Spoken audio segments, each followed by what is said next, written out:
그때는 우리 교육생이었거든. 좀 제가 좀 뜨긴 떠도 교육생. 백일섭. 한때 그는 국민 아버지라 불렸습니다. 1960년대 텔레비전이 흑백 화면이던 시절부터 그는 모든 가정의 거실에 익숙한 얼굴이었습니다. 데뷔와 동시에 주연을 맡았고 무명을 거치지 않고 정상에 올랐습니다. 겉으로 보면 그는 찬란한 한 시대를 온전히 살아낸 사람처럼 보입니다. 하지만 그를 오래 지켜본 사람들은 알고 있습니다. 왜 가족이라는 두 글자를 입에 올릴 때마다 그의 눈빛이 늘 슬픔으로 물드는지. 화면 속의 백일섭은 언제나 단정했고 흔들림이 없었습니다. 그러나 카메라가 꺼진 뒤 그의 삶은 길고도 고단한 불행의 연속이었습니다. 사람들은 묻습니다. 왜 팔순을 앞둔 나이에 그는 홀로 살아가게 되었을까요? 왜 40년을 함께한 아내와 결국 이혼을 선택했을까요? 그리고 왜 그는 이렇게 담담하게 말할 수 있었을까요? 그 사람의 장례식에는 가지 않겠습니다. 사람들은 또 묻습니다. 왜 그는 친딸과 무려 10년 동안이나 떨어져 지냈는지, 단 한 번도 얼굴을 보지 않았는지. 그 시간 동안 전화 한 통도 안부 한마디도 없이 그는 어떤 생각으로 하루하루를 버텨왔을까요? 그는 정말 딸에게 등을 돌린 것일까요? 아니면 다가가는 방법을 알지 못했던 것일까요? 그는 어느 날 이렇게 천천히 말했습니다.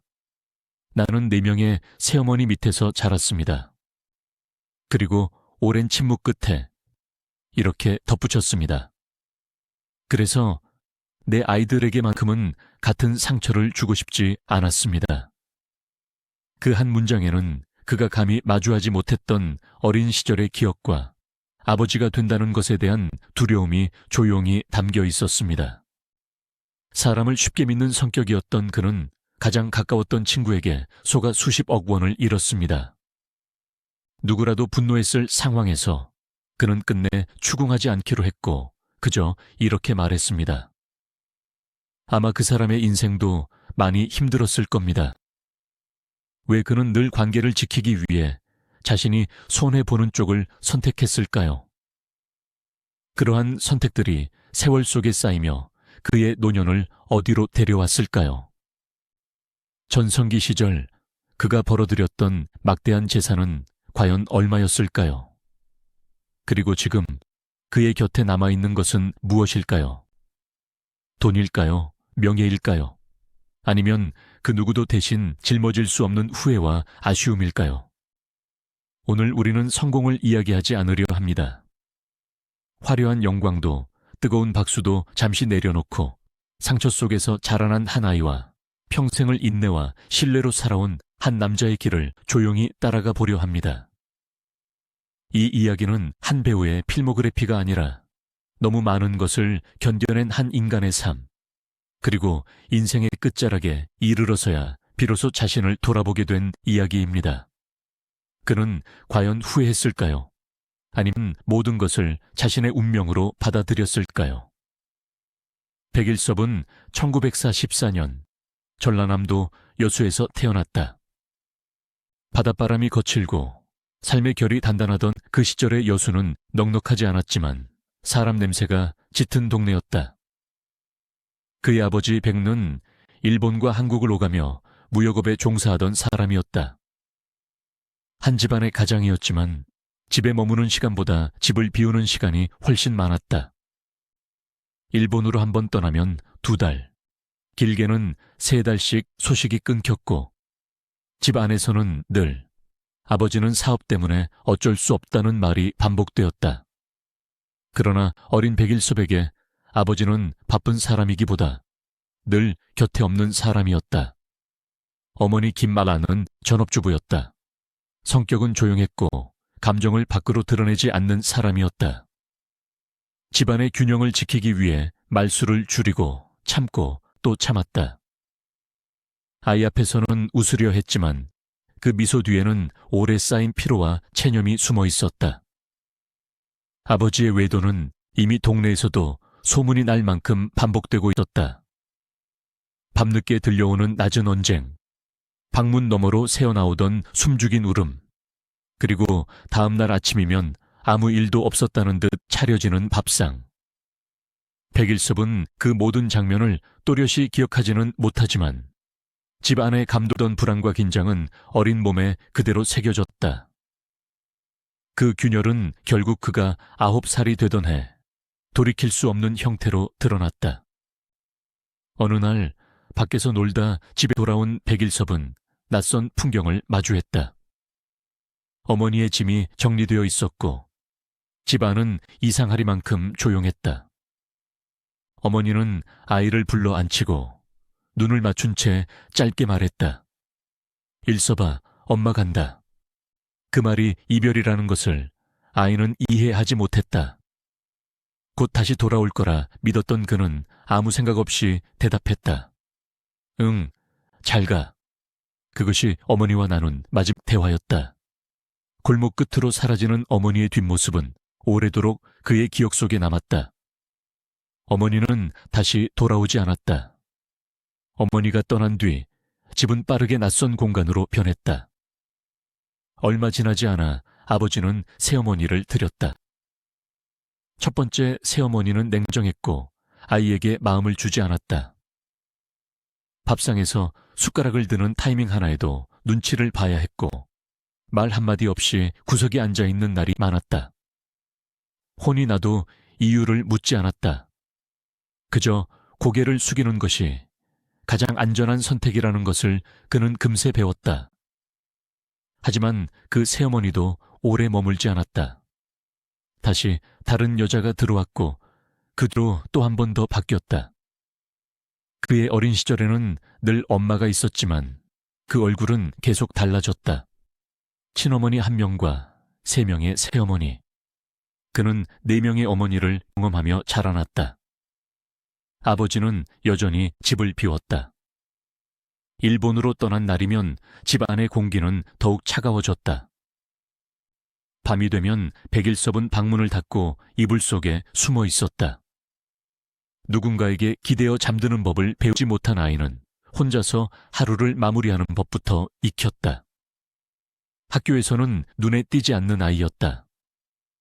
말수가 적었고 친구들 사이에서도 한 발짝 뒤에 서 있었다. 대신 그는 사람의 얼굴을 유심히 관찰했다. 어떤 표정일 때 말을 해야 하는지, 언제 침묵해야 하는지. 그는 그렇게 눈치 빠른 아이가 되어갔다. 고등학교에 진학할 무렵 그는 집이라는 공간에 더 이상 기대를 걸지 않았다. 여수는 고향이었지만 마음을 붙일 곳은 아니었다. 그러던 어느 날 뜻밖의 연락이 왔다. 서울에 있던 친어머니였다. 한번 올라와 보지 않겠니? 그 한 문장은 그에게 마지막 남은 기대처럼 들렸다. 그는 책가방 하나만 들고 집을 나섰다. 떠나는 날 그는 집 앞에서 1~2시간이나 울었다. 그 울음은 미련 때문이 아니라 그동안 쌓여있던 감정이 쏟아져 나온 것이었다. 여수에서 서울까지 석탄 기차를 타고 꼬박 14시간을 달렸다. 창밖으로 스쳐 지나가는 풍경을 보며 그는 어머니의 얼굴을 떠올렸다. 하지만 서울에서 다시 만난 어머니는 이미 다른 남자의 아내가 되어 있었다. 새아버지는 조심스러운 사람이었고 집안의 분위기는 또다시 낯설었다. 여수에서는 다른 어머니에게서 상처를 받았고 서울에서는 또 다른 아버지 앞에서 조심해야 했다. 그때 그는 깨달았다. 어디에도 완전히 자신의 자리는 없다는 것을. 이렇게 그의 어린 시절은 끝났다. 아직 배우도 스타도 아니었던 시절. 하지만 훗날 그가 사람을 쉽게 믿고 관계를 끊지 못하고 끝까지 참고 견디는 선택을 하게 되는 이유는 이미 이때부터 만들어지고 있었다. 그의 인생의 비극은 성공 이유가 아니라 바로 이 조용한 어린 시절에서 이미 시작되고 있었던 것이다. 연기와의 인연은 그렇게 조용히 시작되었다. 지인의 권유로 KBS 공채 탤런트 시험 이야기를 들었을 때도 그는 크게 기대하지 않았다. 한번 가보기나 하지 뭐. 그 정도였다. 1965년 KBS 시험장. 긴 복도에 앉아있던 수많은 지원자들 사이에서 백일섭은 유난히 눈에 띄지 않았다. 화려한 제스처도 큰 목소리도 없었다. 차례가 되어 대사를 읽을 때 그는 잠시 숨을 고르고 천천히 말을 꺼냈다. 감정을 밀어붙이지도 목소리를 높이지도 않았다. 한 심사위원이 물었다. 왜 그렇게 담담하게 합니까? 그는 잠시 생각하다가 솔직하게 말했다. 사람이 늘 그렇게 감정을 쏟아내지는 않으니까요. 회의실 안이 잠시 조용해졌다. 누군가는 고개를 끄덕였고 누군가는 메모를 남겼다. 합격 소식은 뜻밖에도 빨리 왔다. 그리고 더 놀라운 것은 그 다음이었다. 보통 신인들은 조연으로 몇 해를 보내며 얼굴을 알리지만 백일섭은 곧바로 주연 자리에 섰다. 제작진은 그에게서 설명하기 어려운 안정감을 느꼈다고 했다. 카메라 앞에서 흔들리지 않는 시선, 말을 아끼는 태도, 무엇보다도 감정을 끝까지 보여주지 않고 남겨두는 영희. 그는 울지 않아도 슬펐고 화를 내지 않아도 위압적이었다. 대사 사이의 침묵이 인물의 마음을 대신 설명해 주었다. 연기를 한다기보다 그냥 그 사람이 거기 있는 것 같다는 말이 스태프들 사이에서 오갔다. 그가 맡은 첫 주연은 말수가 적은 가장의 역할이었다. 가족을 위해 일하고 집 안에서는 감정을 드러내지 않는 인물. 촬영장에서 감독이 한 번은 이렇게 말했다. 여기서 더 울 필요 없어요. 그냥 눈을 피했다가 다시 봐주세요. 그는 그대로 했다. 그 장면이 방송을 타자 시청자들의 반응이 몰려왔다. 저 사람 우리 아버지랑 똑같다. 괜히 보고 있으면 마음이 아프다. 시청률은 빠르게 올랐고 방송국에는 편지가 쌓였다. 그의 이름 앞에는 더 이상 신인이라는 말이 붙지 않았다. 촬영을 마치고 복도를 걷는데 한 스태프가 웃으며 말했다. 이제 퇴근 바로 못 하시겠네요. 인터뷰가 잡혔어요. 그 말이 아직은 낯설었다. 그의 연기가 특별하게 느껴졌던 이유는 기술보다 경험에 가까웠다. 어린 시절부터 사람의 기분을 살피며 자라온 그는 상대의 숨결에 민감했다. 상대 배우가 시선을 피하면 그는 말을 낮췄고 목소리가 떨리면 잠시 침묵을 택했다. 그런 반응들은 계산이 아니라 몸에 밴 것이었다.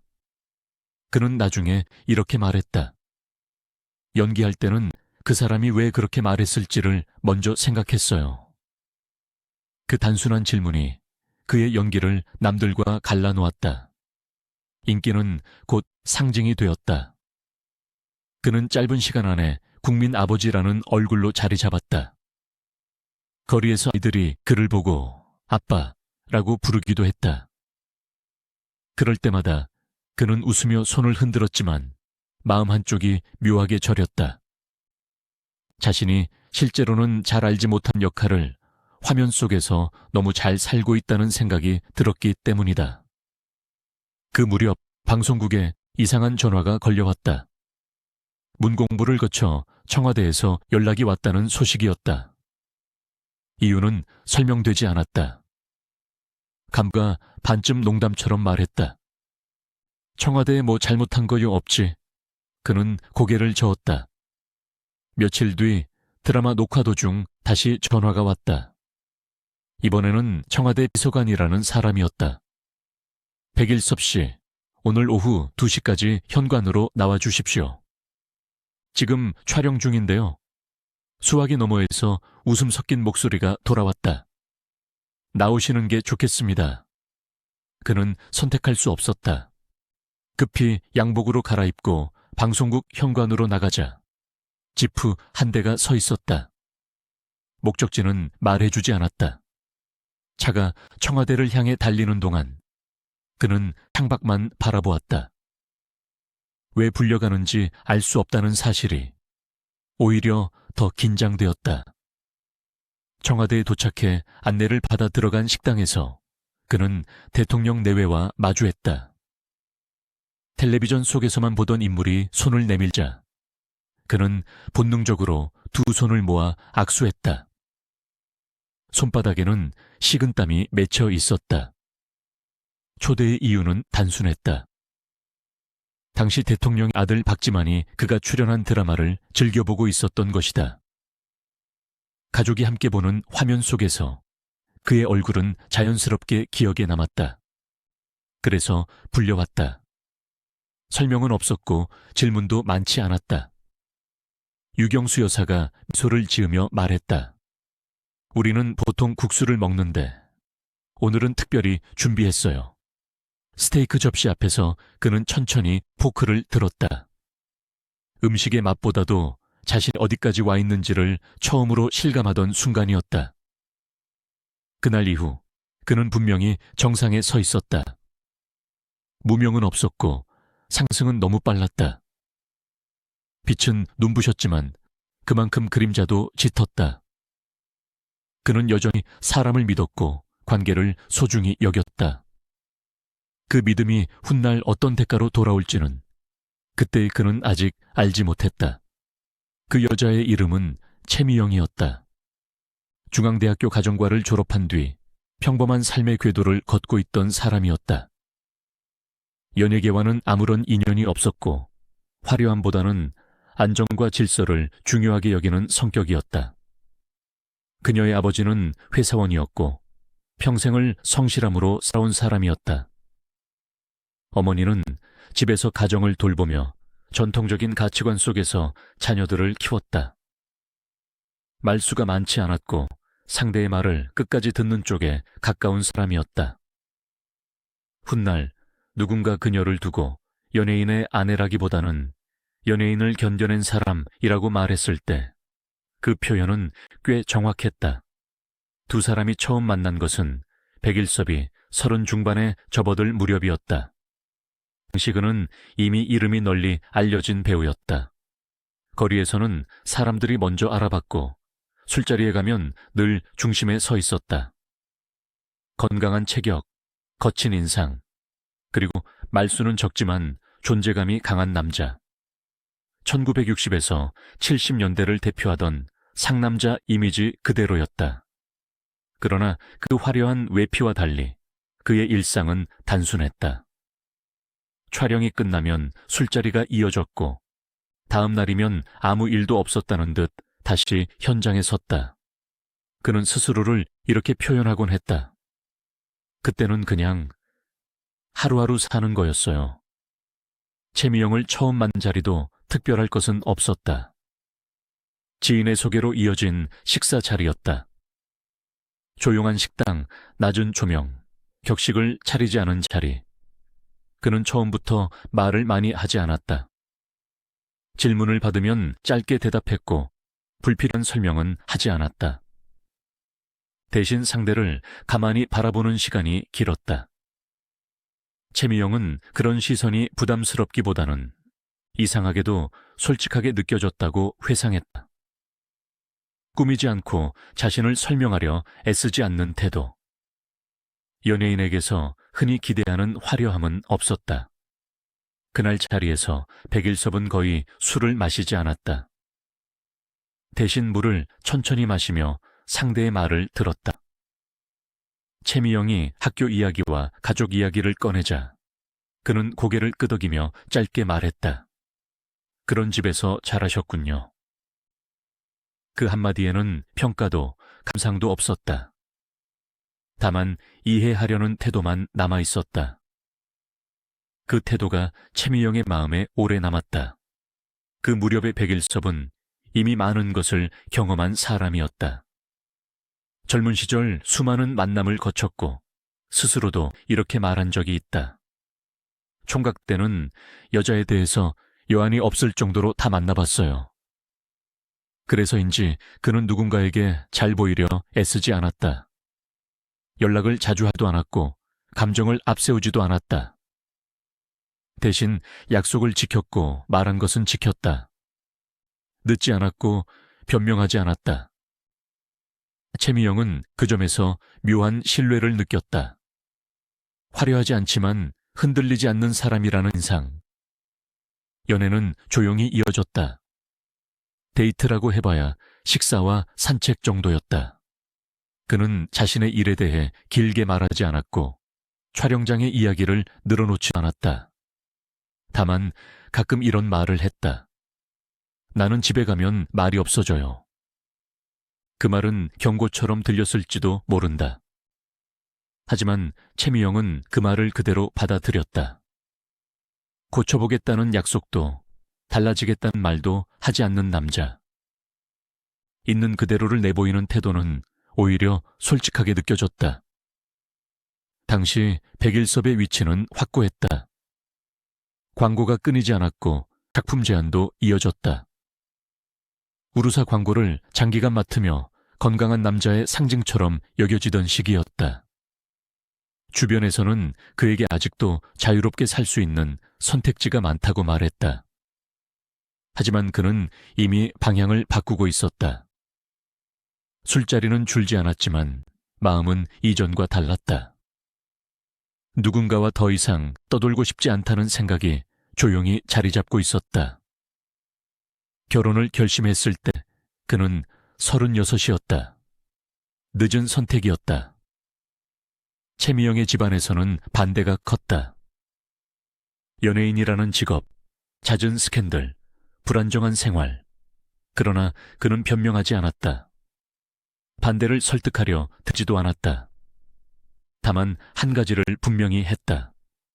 나는 내가 어떤 사람인지 숨기지 않겠습니다. 그 말은 약속이자 선언이었다. 그렇게 두 사람은 결혼을 선택했다. 화려한 시작은 아니었다. 다만 서로의 부족함을 알고도 함께 가겠다는 선택이었다. 그때 백일섭은 이미 유명인이었지만 가정 앞에서는 서툰 남자였다. 그리고 채미영은 그 서툼을 알고도 곁에 서기로 한 사람이었다.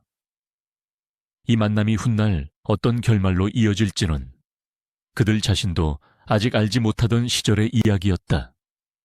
결혼 생활에서의 백섭은 언제나 조용한 사람이었다. 집에 들어오면 신발을 벗고 말없이 방으로 들어갔다. 하루 동안 있었던 일들을 굳이 풀어놓지 않았고 감정을 설명하려 하지도 않았다. 아내 채미영은 그런 성격을 알고 결혼했다. 그래서 처음 몇 년 동안은 그 침묵을 성격으로 받아들였다. 그는 원래 그런 사람이라고, 말을 많이 하지 않는 대신 책임을 지는 사람이라고 스스로를 설득했다. 하지만 시간이 흐르면서 침묵은 성격이 아니라 부재처럼 느껴지기 시작했다. 특별한 날도 다르지 않았다. 기념일에도 그는 아무 말이 없었고 선물이나 이벤트를 준비하지 않았다. 아내가 서운함을 내비칠 때도 그는 이렇게 말했다. 나는 그런 걸 잘 못해. 그리고 덧붙였다. 하지만 마음이 없는 건 아니야. 훗날 그가 방송에서 했던 말처럼 나는 아내에게 한 번도 이벤트 같은 걸 해준 적이 없다. 그래도 아내는 나를 원래 그런 사람으로 알고 결혼했기 때문에 탓하지 않았다. 그 말은 사실이었다. 하지만 이해와 외로움은 늘 함께 움직이지 않았다. 이들의 결혼은 사랑을 표현하는 관계라기보다는 서로를 견디는 관계에 가까웠다. 다투는 날은 많지 않았다. 대신 말하지 않는 날이 늘어갔다. 저녁 식탁에서 오가는 대화는 아이들 이야기로만 채워졌고 부부 사이의 질문은 사라졌다. 그는 그것이 평온이라고 생각했다. 싸우지 않으니 괜찮은 결혼이라고 믿었다. 그러나 아내는 점점 혼자 있는 느낌을 견뎌야 했다. 같은 집에 살고 있지만 서로 다른 공간에 있는 것처럼 40년이라는 시간이 그렇게 흘렀다. 아이들은 자랐고 그는 여전히 현장을 오갔다. 어느 순간 그는 스스로에게 질문하기 시작했다. 이제 나는 누구와 함께 살고 있는가? 그 질문은 상대를 향하지 않았다. 자신에게 던진 것이었다. 그리고 답은 조용히 정리되었다. 이제는 혼자 살고 싶다. 누군가와의 리듬을 맞추지 않고 자신의 속도로 하루를 보고 싶다는 생각. 그것은 분노도 배신도 아니었다. 다만 오래 쌓인 피로였다. 그는 결정을 혼자 내렸다. 어느 날 집에서 아내에게 말했다. 나 밖에 나가서 살게. 길지 않은 문장이었다. 설명도 덧붙이지 않았다. 아내는 한동안 말을 하지 못했다. 이미 예감하고 있었기 때문이다.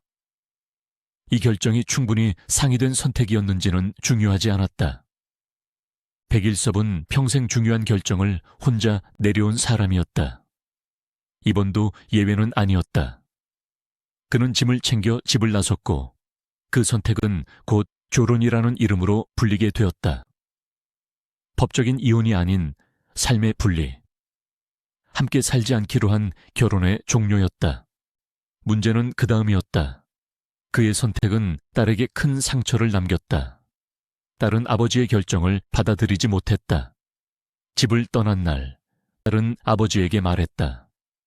왜 엄마를 혼자 두고 가? 그는 대답하지 못했다. 변명도 설명도 하지 않았다. 딸은 어머니의 편에 섰고 그 선택은 자연스러웠다. 그날 이후 두 사람의 거리는 빠르게 벌어졌다. 처음에는 연락이 오갔다. 짧은 메시지, 형식적인 안부. 하지만 시간이 흐르자 그것마저 끊겼다. 그는 먼저 연락하지 않았다. 이유는 단순했다. 어떻게 다가가야 할지 몰랐기 때문이다. 전화기를 들었다가 내려놓는 날이 반복되었다. 지금 전화해도 괜찮을까? 그 한 문장을 마음속에서 수없이 되뇌었지만 행동으로 옮기지 못했다. 그렇게 1년이 지나고 3년이 지나고 어느새 10년이 흘렀다. 그는 딸을 만나지 못한 시간이 함께 살았던 시간보다 길어졌다는 사실을 뒤늦게 실감했다. 손녀가 생겼다는 소식도 직접이 아닌 다른 사람을 통해 들었다. 사람들은 물었다. 왜 그렇게까지 멀어졌느냐고. 그는 짧게 답했다. 그때는 방법을 몰라서요. 미워서가 아니었다. 증오도 아니었다. 다만 그는 늘 그랬듯 갈등 앞에서 물러나는 선택을 했을 뿐이었다. 침묵으로 시간을 보내면 언젠가는 괜찮아질 거라 믿었다. 하지만 가족에게 침묵은 기다림이 아니라 단절이었다. 그리고 또 하나 많은 사람들을 놀라게 한 말이 있었다. 그는 언젠가 이렇게 말했다. 나는 전 아내의 장례식에 가지 않을 생각이다. 차가운 말처럼 들렸지만 그 속에는 다른 이유가 있었다. 그는 그 자리에 서는 순간 모든 감정이 다시 뒤섞일 것을 알고 있었다. 슬픔, 죄책감, 그리고 다시 시작될 질문들. 무엇보다 그는 아이들에게 또 다른 상처를 남기고 싶지 않았다. 그는 이렇게 설명했다. 나는 어릴 때 4명의 어머니를 겪으며 자랐다. 그래서 아이들에게 같은 고통을 주고 싶지 않다. 그에게 있어 장례식은 작별이 아니라 또 다른 시작이 될 수 있었다. 갈등의 재현, 상처의 재확인. 그래서 그는 선택했다. 나타나지 않는 것을, 침묵으로 물러나는 것.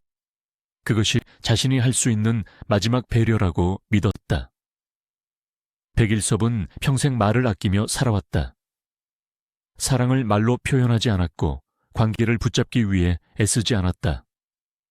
대신 혼자 견디는 길을 택했다. 그 선택들은 결국 한 방향으로 이어졌다. 아내는 결혼 안에서 외로웠고 딸은 아버지로부터 멀어졌으며 그는 노년에 혼자가 되었다. 한때 국민아버지라 불렸던 배우의 실제 삶은 아이러니하게도 가족 앞에서 가장 서툰 아버지의 이야기로 남았다.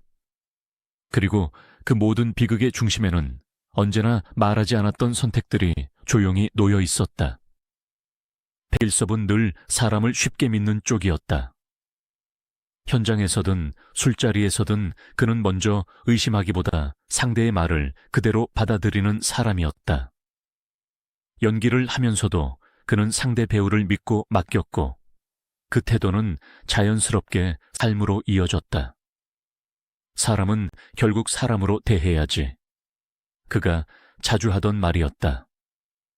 하지만 세상은 늘 그 믿음의 같은 방식으로 답하지 않았다. 그는 한때 여러 번의 사기를 연달아 겪었다. 규모는 달랐지만 공통점이 있었다. 모두가 사람을 통해 시작되었다는 점이었다. 투자 이야기, 사업 제안, 함께하면 괜찮을 거라는 말들. 그는 계약서보다 눈빛을 믿었고 약속보다 관계를 먼저 생각했다. 그 결과 크고 작은 금액이 그의 손을 떠났다. 주변에서는 말렸다. 형님, 그건 너무 위험해요. 하지만 그는 웃으며 넘겼다. 설마 나한테까지 그러겠어. 가장 큰 상처로 남은 사건은 경기도의 한 골프장에서 시작되었다. 우연히 함께 라운딩을 하게 된 한 남자, 최 씨였다. 나이는 비슷했고 사는 곳도 분당으로 같았다. 골프라는 공통의 취미는 빠르게 거리를 좁혔다. 연습장에서 다시 마주치고 술자리를 함께하며 친분은 자연스럽게 쌓였다. 최 씨는 말이 유창했고 배경 이야기를 꺼내는데 거리낌이 없었다. 서울대 법대 나왔습니다. 사법고시도 수석으로 붙었고요. 그는 과거 박정희 대통령 시절 청와대에서 경제 관련 일을 했다고 소개했다. 백일섭은 그 말을 듣고 잠시 고개를 갸웃했다. 예전에 자신이 청와대에 초청받았던 기억이 떠올랐기 때문이다. 그 시절이면 연배가 좀 안 맞는 것 같은데. 그가 조심스럽게 말하자 최 씨는 웃으며 답했다. 제가 남들보다 빨랐습니다. 그 말은 그럴듯하게 들렸다. 법에 대해 이야기할 때면 전문 용어가 술술 나왔고 실제 공무원 이름과 부서까지 언급했다. 백일섭의 의심은 그렇게 조금씩 풀렸다.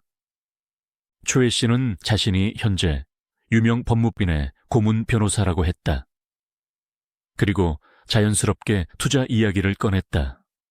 인천 검단의 상가, 용인의 아파트. 지금 들어가면 2배는 됩니다. 그는 확신의 찬 목소리로 말했다. 백일섭은 처음엔 망설였다. 하지만 오랜 시간 쌓아온 친분, 골프 연습장에서의 일상적인 만남, 술자리에서 나눈 개인적인 이야기들이 마음을 누르고 있었다. 그는 결국 돈을 건넸다. 2억 원, 또 2억 원, 그리고 1억 원, 합계 5억 원이었다. 차용증은 없었다. 우리 사이에 그게 무슨 의미야? 그는 그렇게 말했다. 시간이 흘러도 소식은 없었다. 투자에 대한 보고도 수익 이야기도 들리지 않았다. 연락은 점점 뜸해졌고 약속은 미뤄졌다. 결국 최 씨는 연락을 끊었다. 그제야 이상함을 느낀 백일섭은 주변을 통해 사실을 확인했다. 놀랍게도 최 씨는 그가 청와대를 방문했을 당시 겨우 16살에 불과했다. 서울대도 사법고시도 청와대 경력도 모두 거짓이었다. 돈은 투자된 적조차 없었다. 분노가 밀려왔다. 하지만 그것은 오래가지 않았다. 경찰서에서 포승줄에 묶인 최 씨를 마주했을 때 백일섭은 다른 감정을 느꼈다. 초라한 모습, 고개를 들지 못하는 얼굴. 그는 속으로 생각했다. 저 사람 인생도 쉬웠을까? 결국 그는 고소를 취하했다. 현금 대신 부동산으로 일부를 변제받는 선에서 사건을 마무리했다. 부동산 시세만 괜찮으면 손해는 아니죠. 그는 그렇게 말했다. 마치 사업 하나 잘못한 것처럼 주변에서는 이해할 수 없다고 했다. 왜 그렇게까지 봐주느냐고, 왜 끝까지 책임을 묻지 않느냐고. 그는 짧게 답했다. 이미 다른 사람들한테 받을 벌은 받을 겁니다. 그 말 속에는 체념과 연민이 섞여 있었다. 사람을 믿고 그 믿음이 깨져도 다시 원망하지 않는 태도. 그것은 그의 장점이자 동시에 반복되는 비극의 씨앗이었다. 이 사건 이후에도 그는 크게 달라지지 않았다. 여전히 사람을 믿었고 여전히 관계를 끊지 못했다. 연기로 쌓은 명성과 노력은 그의 삶을 지켜주지 못했다. 실패는 무대 위가 아니라 무대 밖에서 찾아왔다. 재능의 문제가 아니라 성격의 문제였다. 믿음은 그를 따뜻하게 만들었지만 동시에 가장 큰 상처를 남겼다. 그리고 그는 또다시 그 상처를 혼자 견디는 쪽을 선택했다. 백일섭은 늘 현장 사람으로 살아왔다. 카메라 앞에서의 긴장, 대기실의 냄새, 촬영이 끝난 뒤의 허기. 그것이 그의 삶이었다. 그래서인지 그는 언젠가부터 이런 생각을 하게 되었다. 영희 말고도 내가 할 수 있는 게 있지 않을까. 그 생각은 욕심이라기보다 불안에 가까웠다. 배우라는 직업이 언제까지 자신을 지켜줄지 알 수 없었기 때문이다. 그가 영화사를 차린 것은 그런 마음에서였다. 당시 그는 이미 이름값이 있는 배우였고 주변에는 형님이면 충분히 할 수 있다는 말이 넘쳐났다. 그는 큰 계산을 하지 않았다. 사람을 믿었고 흐름을 믿었다. 영화사를 열고 처음 손을 댄 것은 해외 애니메이션 수입이었다.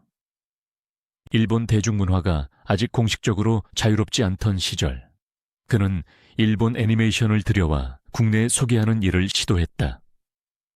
당시 업계에서는 흔한 일이 아니었고 그래서 더 가능성이 있어 보였다. 문제는 포장이었다. 수입한 작품은 일본 애니메이션이었지만 서류상으로는 홍콩 작품으로 소개되었다. 다들 이렇게 한다는 말이 그를 안심시켰다. 그는 깊이 따지지 않았다. 법과 제도보다 관행을 믿는 쪽이 익숙했기 때문이다. 상영 준비가 진행되고 사업은 순조로워 보였다. 그는 오랜만에 연가 아닌 일로 성취감을 느꼈다. 이것도 재밌네. 그가 술자리에서 웃으며 한 말이었다. 하지만 그 시간은 길지 않았다. 어느 날 문제가 터졌다. 작품의 출처가 일본이라는 사실이 드러났고 관련 기관의 조사가 시작되었다. 설명을 요구받았지만 상황은 이미 돌이킬 수 없었다. 결국 그의 영화사는 영화사 등록 취소, 정확히는 영업 자격을 상실하게 되었다. 허가가 취소되던 날, 그는 사무실에 혼자 앉아 있었다. 책상 위에는 아직 정리하지 못한 서류들이 쌓여 있었고 전화기는 울리지 않았다. 이렇게 끝나는 건가? 그는 혼잣말처럼 중얼거렸다. 사업은 한순간에 멈췄다. 이미 들어간 돈은 회수할 수 없었고 남은 것은 빚과 책임뿐이었다. 연기로 벌어둔 돈은 그 구멍을 메우는데 빠르게 사라졌다. 그는 누구를 원망하지 않았다. 누군가의 이름을 떠올리지도 않았다. 대신 스스로에게 말했다. 내가 선택한 거니까. 그 말은 책임감처럼 들렸지만 동시에 체념이었다. 더 큰 문제는 돈보다 자리였다. 그는 더 이상 단순히 사기를 당한 배우가 아니었다.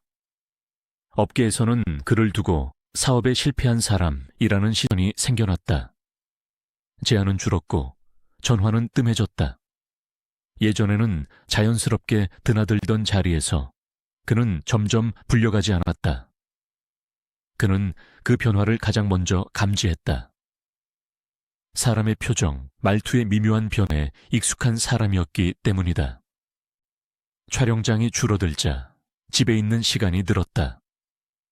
그러나 집은 이미 예전의 집이 아니었다. 그는 혼자였고 돌아갈 곳도 마땅치 않았다. 오피스텔의 작은 방에서 그는 하루를 보냈다. 아침에는 늦게 일어났고 점심은 대충 때웠다.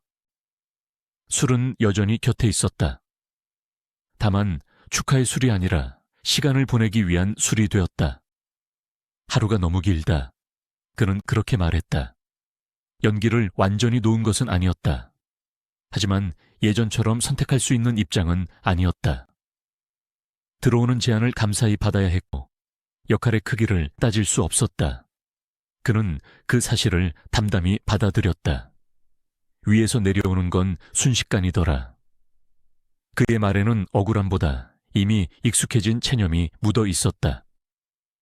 영화사 실패는 단순한 사업 실패가 아니었다. 그것은 그에게 무대 밖에서도 설 자리를 잃을 수 있다는 사실을 처음으로 실감하게 한 사건이었다. 돈은 다시 벌 수 있다고 생각했지만 잃어버린 신뢰와 위치는 쉽게 돌아오지 않았다. 그는 더 이상 시대의 중심에 서 있지 않았다. 스스로 선택한 길에서 스스로 미끄러진 결과였다. 그날 이후 그의 인생의 속도는 분명히 느려졌다. 빠르게 달리던 시절은 끝났고 그는 뒤를 돌아보는 쪽에 가까워졌다. 사업은 무너졌고 관계는 줄었으며 남은 것은 조용한 시간뿐이었다. 그리고 그 조용함 속에서 그는 처음으로 깨닫고 있었다. 돈을 잃는 것보다 더 아픈 것은 내가 서 있던 자리에서 밀려나는 일이었다는 것을. 그가 혼자 살기 시작한 집은 크지 않았다. 창문 하나, 작은 부엌, 침대 하나가 전부였다. 처음에는 그마저도 자유처럼 느껴졌다. 누구의 눈치도 보지 않아도 되었고 시간을 정해 움직일 필요도 없었다. 하지만 며칠이 지나자 집안의 정막이 위에 먼저 들어오기 시작했다. 텔레비전을 켜두지 않으면 아무 소리도 나지 않는 공간. 그는 그 침묵을 견디기 위해 습관처럼 리모컨을 찾았다. 나이가 들면서 몸은 예전 같지 않았다. 허리는 자주 아팠고 결국 디스크 협착증으로 수술을 2차례 받았다. 무릎도 성하지 않았다. 계단을 오르내리는 일은 생각보다 힘이 들었고 장을 보러 나갔다 돌아오는 길에는 숨이 가팠다. 그는 어느 날 세탁바구니 앞에 한참을 서 있었다. 쌓여있는 옷을 바라보다가 혼잣말처럼 중얼거렸다. 이걸 언제 다 했지? 처음으로 스스로 빨래를 하던 날이었다. 세탁기 버튼을 누르는 일조차 서툴렀다. 세제를 너무 많이 넣었다가 다시 헹굼을 돌렸고 옷을 널며 허리를 펴지 못해 잠시 주저앉았다. 그때 문득 오래전 아내의 모습이 떠올랐다. 말없이 빨래를 널던 뒷모습.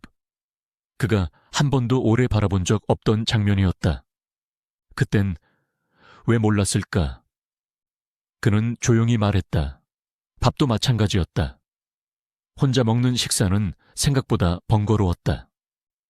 국 하나 끓이는 일에도 시간이 오래 걸렸고 반찬은 늘 비슷했다. 어느 날은 국을 끓이다가 손을 대었고 또 어느 날은 밥을 태웠다. 식탁 앞에 앉아 숟가락을 들고 있으면 예전에는 당연하게 차려져 있던 밥상이 떠올랐다. 그때는 묻지 않았다. 어떻게 준비했는지, 힘들지는 않았는지. 그는 그저 먹고 일어났을 뿐이었다.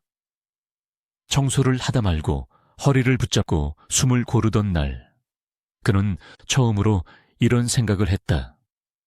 그 사람은 이걸 수십 년 동안 혼자 해왔구나. 그 깨달음은 뒤늦게 찾아와 더 아팠다. 이해는 늘 너무 늦게 오는 법이었다. 그는 방송에서 이렇게 말한 적이 있다. 혼자 살아보니까 아내가 얼마나 힘들었을지 알겠더라. 그 말에는 변명도 미화도 없었다. 다만 뒤늦은 인정이 담겨 있었다. 외출은 점점 줄어들었다. 사람을 만나는 자리도 예전 같지 않았다. 친구들의 부고 소식이 하나둘 들려왔고 장례식장을 다녀오는 날이면 집으로 돌아와 한참을 말없이 앉아 있었다. 자신보다 1살 아래였던 동료가 먼저 세상을 떠났다는 소식을 들었을 때 그는 조문을 다녀와 집에서 오래 술을 마셨다. 이제는 내가 남은 쪽이구나. 그는 그렇게 중얼거렸다. 아이들 생각도 자주 났다. 특히 딸의 얼굴은 계절이 바뀔 때마다 떠올랐다. 연락하지 않은 시간이 너무 길어져 이제는 안부를 묻는 것조차 조심스러웠다. 그는 사진첩을 열어 아이가 어릴 적 찍힌 사진을 바라보았다. 웃고 있는 얼굴. 그 앞에서 그는 오래 머물렀다. 말 대신 시간만 흘렀다. 그는 더 이상 많은 것을 바라지 않았다. 성공도 명예도 이미 지나간 이야기였다. 다만 하루를 무사히 보내는 것, 아프지 않고 잠자리에 드는 것, 그것이면 충분하다고 스스로에게 말했다. 하지만 밤이 깊어질수록 마음 한쪽에서는 다른 목소리가 들려왔다. 조금만 더 말했더라면, 조금만 더 물어봤더라면. 그 가정들은 이제 닿을 수 없는 곳에 있었다. 백일섭의 노년은 화려하지 않았다. 혼자 빨래를 하고, 혼자 밥을 먹고, 혼자 병원을 다녔다. 그 과정에서 그는 처음으로 타인의 수고를 이해했고, 가족의 무게를 실감했다. 그러나 그 깨달음은 너무 늦게 찾아왔다. 그는 이제 안다. 삶에서 가장 어려운 일은 성공이 아니라 곁에 있는 사람과 함께 머무는 일이라는 것을. 이 이야기는 한 배우의 몰락이나 실패에 대한 기록이 아니다. 한 사람이 너무 늦게 배워버린 이해의 기록이다. 말하지 않았던 시간, 물러섰던 선택들, 그리고 혼자가 된 지금에서야 보이는 것들. 그의 삶을 바라보며 우리는 자연스럽게 스스로에게 묻게 된다. 나는 지금 곁에 있는 사람의 수고를 알고 있는가? 그 질문이 이 이야기가 남기고 싶은 마지막 여운이다. 사람들은 여전히 묻는다. 한 시대를 풍미했던 배우 백일섭에게 지금 남아있는 것은 무엇이냐고. 수십 년 동안 주연을 맡았고 광고 모델로도 큰 수입을 올렸던 그에게 노년의 자산은 얼마나 될까? 그러나 정작 본인은 그 질문을 받을 때마다 잠시 웃다가 이렇게 말하곤 했다. 많이 벌었던 건 맞는데 남아있는 건 생각보다 별로 없어요. 그의 전성기는 분명 화려했다. 1960에서 70년대 텔레비전이 귀하던 시절부터 그는 집집마다 익숙한 얼굴이었다. 드라마 주연료, 영화 출연료, 그리고 오랜 기간 이어졌던 광고 계약까지. 당시로서는 상당한 금액이 그의 통장을 스쳐갔다. 주변 사람들은 그를 부러워했고 이 정도면 노후 걱정은 없겠다고 말하곤 했다. 하지만 돈은 늘 그의 곁에 오래 머물지 않았다. 술자리, 인간관계, 그리고 무리한 사업 투자들이 겹치면서 벌었던 만큼 흘려보낸 시간도 길었다. 지금 그가 가진 재산은 단출하다. 대단한 빌딩도 여러 채의 부동산도 아니다. 혼자 거주하는 작은 집 한 채, 그리고 최소한의 생활을 유지할 수 있는 정도의 현금과 연금이 전부다. 그는 그것에 대해 크게 불평하지 않는다. 오히려 이렇게 말한다. 굶지는 않잖아요. 그 정도면 된 거죠. 그 말에는 체념보다는 기준이 낮아진 사람의 담담함이 묻어 있다. 과거 사기 피해를 겪으며 잃었던 돈, 영화사 사업 실패로 날아간 자금까지 합치면 숫자는 꽤 커진다. 하지만 그는 그 금액을 정확히 계산하려 하지 않는다. 한 번은 지인이 조심스럽게 물었다. 그때 잃은 돈만 해도 몇십억은 되지 않아요? 그는 고개를 저으며 대답했다. 계산하면 더 괴로워져 뭐요. 돈을 잃은 사실보다 사람을 믿고 스스로 선택했다는 점을 더 크게 받아들이고 있었기 때문이다. 지금의 수입원은 크지 않다. 가끔 들어오는 방송 출연, 과거 작품에서 발생하는 소소한 저작권 수입, 그리고 연금. 젊은 시절처럼 선택할 수 있는 입장은 아니지만 그는 그것을 부끄러워하지 않는다. 위에서 내려오는 건 순식간이더라 라는 말을 했던 것처럼 지금의 자리는 그가 받아들인 결과다. 화려했던 시절과 비교하지 않으려 애쓴다. 흥미로운 점은 그가 자신의 재산을 이야기할 때 돈보다 시간을 먼저 언급한다는 것이다. 지금은 시간이 제일 많아요. 그는 그렇게 말한다. 아침에 서둘 필요도 없고 누군가의 스케줄에 맞출 이유도 없다. 그것을 자유라고 부를 수도 있고 공허라고 부를 수도 있다. 그는 그 두 가지를 동시에 느끼며 산다. 그에게 남은 재산 중 가장 큰 부분은 아이러니하게도 눈에 보이지 않는다. 오랜 세월 쌓아온 이름, 그리고 그 이름에 담긴 기억들. 길을 걷다 우연히 만난 또래의 노인이 말을 건다. 젊을 때 선생님 드라마 많이 봤어요. 그 한마디에 그는 잠시 멈춘다. 돈으로 환산할 수 없는, 그러나 분명히 존재하는 무언가가 그 순간에 남아있다. 그는 더 이상 큰 재산을 남길 생각을 하지 않는다. 자녀에게 무엇을 물려줄 수 있을지 묻는 질문에도 그는 잠시 침묵하다가 이렇게 답한다. 돈은 별로 없고요. 대신 내가 어떻게 살았는지는 남아있겠죠. 그 말에는 미련과 체념, 그리고 작은 바람이 함께 섞여 있다. 자신의 선택이 완벽하지는 않았지만 적어도 거짓으로 살지는 않았다는 자부심. 노년의 백일섭에게 자산이란 통장에 찍힌 숫자가 아니다. 하루를 무사히 보내는 몸, 아직 스스로 밥을 지어 먹을 수 있는 손, 그리고 가끔 찾아오는 누군가의 안부 전화. 그는 그것들을 하나하나 세어본다. 젊었을 때처럼 더 벌 수는 없지만 더 잃을 것도 많지 않다고 생각한다. 그래서 그는 지금의 삶을 이렇게 정리한다. 부자는 아니에요. 그렇다고 완전히 빈손도 아니고. 그 중간 어딘가에서 그는 남은 시간을 산다.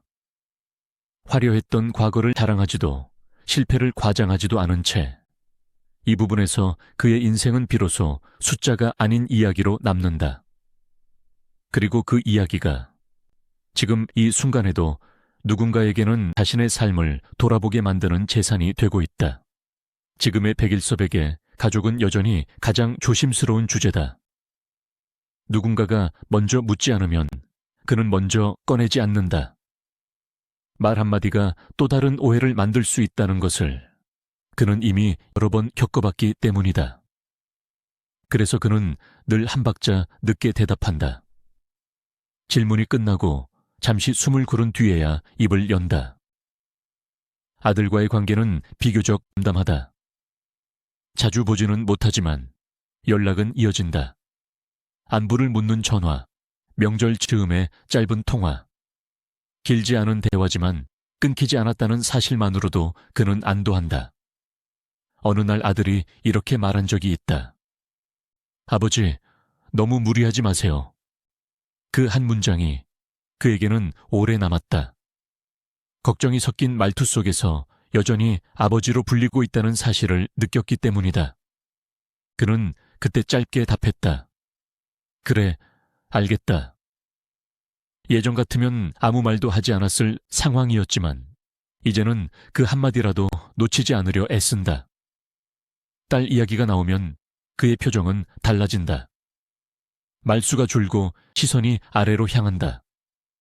오랜 시간 이어진 단절은 지금도 완전히 회복되지 않았다. 서로 연락하지 않은 시간이 너무 길어져 먼저 손을 내미는 일이 쉽지 않게 되어버렸다. 그는 그 사실을 누구보다 잘 알고 있다. 지금 와서 뭐라고 말을 해야 할지 모르겠어요. 그의 말에는 변명보다 솔직함이 담겨 있다. 딸이 강하게 반대했던 선택, 그로 인해 벌어진 거리. 그는 그 모든 원인을 스스로에게서 찾는다. 딸이 어릴 때 운동회에 가지 못했던 일, 졸업식에 자주 자리를 비웠던 기억들이 떠오른다. 그때는 일 때문이라고 생각했다. 하지만 지금은 안다. 곁에 있지 못한 시간은 이유와 상관없이 상처로 남는다는 것을.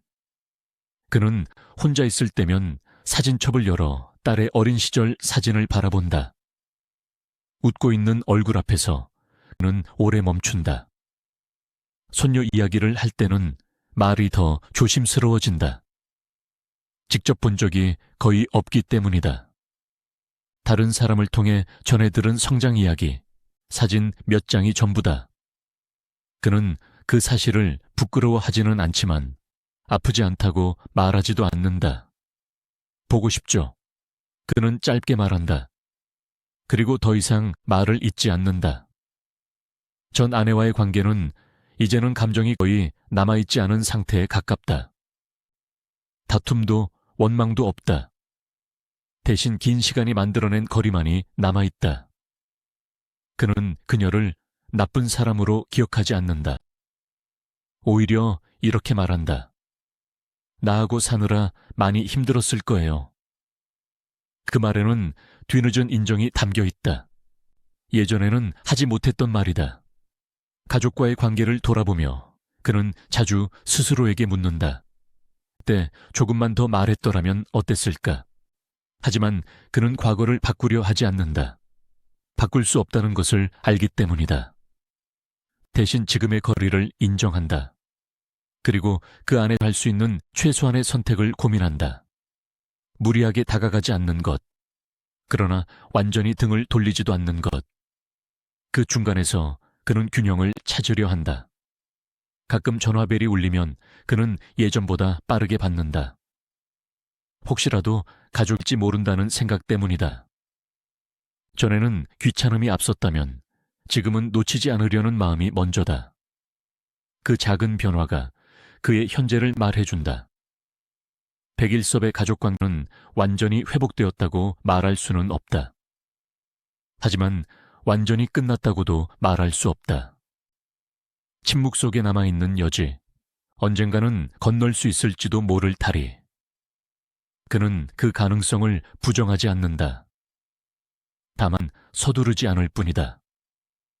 너무 늦게 배운 사람의 방식으로 조심스럽게 시간을 대한다. 그는 이제 안다. 가족은 가까이 있을 때보다 멀어졌을 때 더 무겁게 다가온다는 것을, 그리고 그 무게를 안고 사는 법을 이제서야 배우고 있다는 것을. 백일섭에게 동료란 단순히 함께 일했던 사람들이 아니었다. 같은 시대를 통과해온 증인들이었고 말없이 서로의 시간을 이해해 주던 존재들이었다. 젊은 시절 촬영장은 늘 사람으로 가득했지만 진짜 가까운 사이는 많지 않았다. 그는 원래 말을 아끼는 사람이었고 현장에서 농담을 던지거나 분위기를 주도하는 성격도 아니었다. 대신 정해진 시간에 도착했고 대사를 틀리지 않았으며 상대 배우의 연기를 방해하지 않았다. 그것이 그가 선택한 동료로서의 태도였다. 촬영이 끝나면 그는 곧장 자리를 뜨는 편이었다. 뒤풀이에 빠지지 않는 배우도 아니었고 친분을 넓히기 위해 애쓰지도 않았다. 그래서 누군가는 그를 두고 차갑다고 말했고 또 누군가는 사적인 영역이 분명한 사람이라고 했다. 그는 그 평가들에 대해 별다른 해명을 하지 않았다. 현장에서는 현장 일만 잘하면 된다고 생각했어요. 그가 가끔 꺼내던 말이다. 그럼에도 불구하고 그의 곁에는 꾸준히 남아있는 사람들이 있었다. 오랜 시간 함께 작품을 했던 배우들, 말없이 술 한잔 나누던 동료들. 그들은 서로의 전성기를 알고 있었고 동시에 서로의 쇠락도 목격했다. 한때는 촬영장에서 늘 보이던 얼굴들이 어느 순간부터 하나둘 사라지기 시작했다. 은퇴, 병환, 그리고 부고. 그는 그 소식들을 들을 때마다 잠시 멈춰 섰다. 또 한 명이네. 그 말은 놀라움보다 익숙함에 가까웠다. 장례식장에서 만난 동료들과의 대화는 길지 않았다. 오랜만입니다. 건강은 어떠세요? 그 정도였다. 하지만 그 짧은 인사 속에는 수십 년의 시간이 담겨 있었다. 말하지 않아도 알 수 있는 것들. 한때 같은 대본을 들고 서 있던 기억, 같은 조명을 봤던 순간들. 그는 그 자리를 나설 때마다 자신도 점점 그 목록에 가까워지고 있다는 생각을 했다. 요즘에 그는 현장에서 보기 힘든 사람이 되었다. 가끔 예능이나 인터뷰로 얼굴을 비추면 후배들이 먼저 인사를 건넨다. 선생님, 예전 작품 잘 봤습니다. 그 말에 그는 고개를 끄덕이며 웃는다. 그 웃음에는 자랑도 과장도 없다. 다만 시간이 흘렀다는 사실을 받아들이는 표정이 담겨 있다. 그는 후배들에게 조언을 길게 하지 않는다. 묻지 않으면 말하지 않고 물어도 짧게 답한다. 현장에 성실하면 오래 갑니다. 그것이 그가 전하는 전부다. 동료들 사이에서 그의 평가는 대체로 비슷하다. 연기를 둘러싼 잡음이 적었고 사생활을 현장으로 끌고 오지 않았던 배우, 함께 일하기 편했던 사람, 화려하지는 않았지만 믿고 맡길 수 있었던 얼굴. 그는 그 평가를 마음에 담아두지 않는다. 대신 그것이 자신이 남긴 자리라고 생각한다. 가끔 옛 작품이 재방송될 때면 그는 텔레비전을 켜놓고 조용히 바라본다. 화면 속에는 젊은 시절의 자신과 이미 세상을 떠난 동료들의 얼굴이 함께 담겨 있다. 그 장면 앞에서 그는 말이 없어진다. 웃음도 탄식도 없이 그저 끝까지 본다. 저 때는 다들 살아 있었지. 그의 혼잣말은 과거를 향해 있다기보다 현재를 확인하는 말에 가깝다. 지금의 그는 더 이상 중심에 서 있지 않다. 하지만 완전히 밀려난 것도 아니다. 동료들의 기억 속에서 그는 여전히 그 시대의 일부로 남아있다. 술자리에 자주 나타나지 않았던 배우. 그러나 현장에서는 늘 제 몫을 했던 사람. 그것이면 충분하다고 그는 생각한다. 백일섭의 동료 관계는 화려한 인맥의 목록이 아니다. 함께 시간을 건넜던 몇 사람의 얼굴, 그리고 그 얼굴들이 하나둘 기억으로 바뀌어가는 과정이다. 그는 그 변화를 조용히 받아들인다. 그리고 그 침묵 속에서 자신이 어떤 배우였는지를 스스로에게 묻지 않는다. 이미 답은 함께했던 동료들의 기억 속에 남아있다고 믿기 때문이다. 백일섭의 이름은 더 이상 매주 편성표에 오르내리지 않는다. 신작 드라마의 포스터에서도 주연 배우 명단에서도 그의 이름을 찾기 어려워진 지 오래다.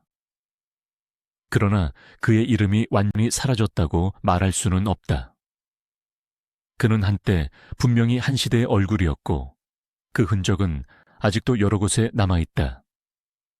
다만 그것이 현재형이 아니라 기억의 형태로 남아있을 뿐이다. 1960년대와 1970년대 텔레비전이 막 가정의 중심으로 들어오던 시절, 그는 자주 등장하는 얼굴이었다. 특별히 화려한 대사를 던지지 않아도, 과장된 감정을 쏟아내지 않아도 그는 화면을 지탱했다. 말수가 적은 아버지, 책임을 짊어진 가장, 쉽게 감정을 드러내지 않는 남자. 당시 드라마 속에서 그런 인물은 흔하지 않았다. 그는 그 빈자리를 자연스럽게 채웠다. 연기 방식도 눈에 띄게 다르지 않았다. 몸을 크게 쓰지 않았고 목소리를 높이지도 않았다. 대신 침묵을 길게 가져갔다. 말하지 않는 순간에 감정을 담았고 카메라가 잡아내는 작은 표정 변화에 의존했다. 시청자들은 그 미묘함에 익숙해졌다. 그래서 어느 순간부터 그는 특별한 설명 없이도 아버지 역할을 맡기는 배우가 되었다. 누군가는 그를 두고 연기를 잘한다기보다 그냥 그 자리에 있는 것 같다고 말했지만 그것은 오히려 가장 큰 칭찬에 가까웠다. 시간이 흐르며 그의 이름 앞에는 자연스럽게 하나의 수식어가 붙었다. 국민 아버지. 그는 그 표현을 크게 의식하지 않았다. 스스로 만들어낸 이미지도 아니었고 적극적으로 밀어붙인 콘셉트도 아니었다. 다만 같은 역할을 성실히 반복했을 뿐이다. 그는 그 수식어에 대해 이렇게 말한 적이 있다. 내가 그렇게 살았던 건 아니에요. 다만 그렇게 연기했을 뿐이죠. 그 말에는 겸손도 있었지만 동시에 현실과 이미지 사이 간극을 아는 사람의 거리감도 담겨 있었다. 후배 배우들 사이에서 그는 교과서 같은 배우로 불리기보다는 안정적인 배우로 기억된다. 현장에서 문제를 만들지 않고 일정한 톤을 유지하며 작품 전체를 흔들지 않는 존재. 감독들은 그를 캐스팅할 때 큰 설명을 하지 않아도 된다고 했다. 이미 어떤 그림이 나올지 알 수 있었기 때문이다. 그는 스타의 폭발력보다는 작품의 균형을 지키는 역할에 가까웠다. 요즘 젊은 세대에게 그의 이름은 낯설 수 있다. 그러나 부모 세대에게, 특히 텔레비전과 함께 하루를 마무리하던 시절을 기억하는 이들에게 그는 여전히 익숙하다. 재방송 화면 속에서 그를 발견한 누군가는 이렇게 말한다. 아, 이분, 그 짧은 반응 속에는 긴 설명이 필요 없다. 기억은 그렇게 작동한다. 그는 스스로를 한국 드라마 역사에서 중요한 인물이라고 생각하지 않는다. 업적을 정리하려 하지도 않는다. 다만 자신이 맡았던 역할들이 누군가의 저녁 시간을 함께 채워주었다는 사실만은 알고 있다. 그때는 다들 바쁘지 않았잖아요. TV 앞에 앉아 같이 봤으니까. 그의 말은 시대를 돌아보는 시선에 가깝다. 백일섭이 남긴 자리는 화려한 기록으로 정리되지 않는다. 상위 개수나 흥행 성적보다 익숙함으로 기억된다. 그가 등장하면 이야기가 흔들리지 않았고 그의 얼굴은 집안의 풍경과 자연스럽게 겹쳐졌다. 그것이 그가 차지했던 자리였다. 이제 그는 무대의 중심에 서 있지 않다. 그러나 완전히 지워진 것도 아니다. 그의 영혼은 여전히 과거의 화면 속에서 조용히 숨쉬고 있고 그 시절을 살았던 사람들의 기억 속에서는 아직 자리를 지키고 있다. 시대는 흘렀고 주인공은 바뀌었지만 한 시대를 건너온 얼굴 하나는 그렇게 남아있다. 말없이, 그러나 분명하게